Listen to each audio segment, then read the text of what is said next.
धनतेरस की कहानी।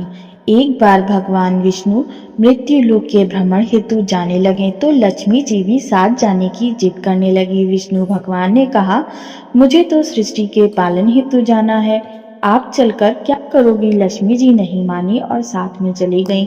घूमते हुए कुछ देर बाद विष्णु जी ने लक्ष्मी जी से कहा, मैं किसी काम से दक्षिण दिशा की ओर जा रहा हूँ, तुम उधर मत देखना। यह कहकर भगवान चले गए। समय बिताने के लिए लक्ष्मी जी के पास सरसों के खेत से फूल तोड़कर श्रृंगार करने लगी और गन्ना तोड़कर खाने लगी। विष्णु जी वापस आए तो लक्ष्मी जी को गन्ना खाते देख क्रोधित होकर बोले, बिना पूछे गन्ना तोड़कर खाने के कारण तुम खेत के किसान की 12 वर्ष तक सेवा करो। ऐसा कहकर भगवान क्षीर सागर में विश्राम करने चले गए।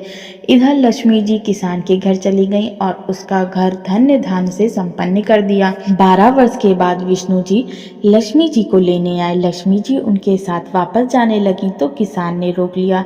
तब भगवान ने किसान को कुछ कौड़ियां देकर कहा, तुम परिवार सहित गंगा में जाकर स्नान करो और इन कौड़ियों को जल में छोड़ देना। जब तक तुम नहीं लौटोगे हम यहीं तुम्हारा इंतजार करेंगे। किसान मान गया।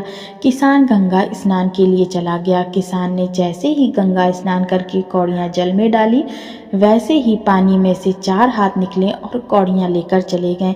किसान ने आश्चर्य से देखा और गंगा जी से पूछा, ये 4 भुजाएं किसकी थी? तो गंगा जी बोली, हे किसान, वे चारों हाथ मेरे ही थे।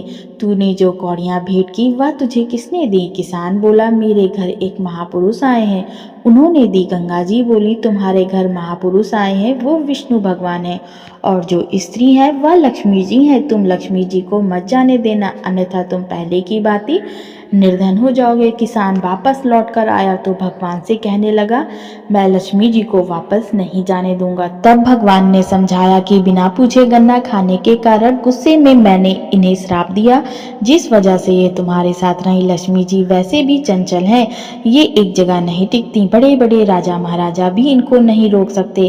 किसान हट करने लगा तो लक्ष्मी जी ने कहा, हे किसान, यदि तुम मुझे रोकना चाहते हो तो सुनो, कल धनतेरस से तुम अपना घर स्वच्छ रखना, रात्रि में घी का दीपक जलाकर रखना, तब मैं तुम्हारे घर आऊंगी। उस समय तुम मेरी पूजा करना, मैं तुम्हें दिखाई नहीं दूंगी। किसान ने कहा, ठीक है, मैं ऐसा ही करूंगा। यह सुनते ही लक्ष्मी जी 10 दिशाओं में फैल गईं। भगवान देखते ही रह गए। दूसरे दिन किसान ने लक्ष्मी जी के कहे अनुसार पूजन किया। उसका घर धन धान से पूर्ण हो गया। उस दिन से वह हर वर्ष धनतेरस के दिन माँ लक्ष्मी का पूजन करने लगा। उस किसान की तरह सभी लोग धनतेरस की दिन पूजा करने लगे। हे माँ लक्ष्मी, जैसे किसान पर कृपा बरसाई वैसे ही हम सब पर भी कृपा बरसाना। जय माँ लक्ष्मी।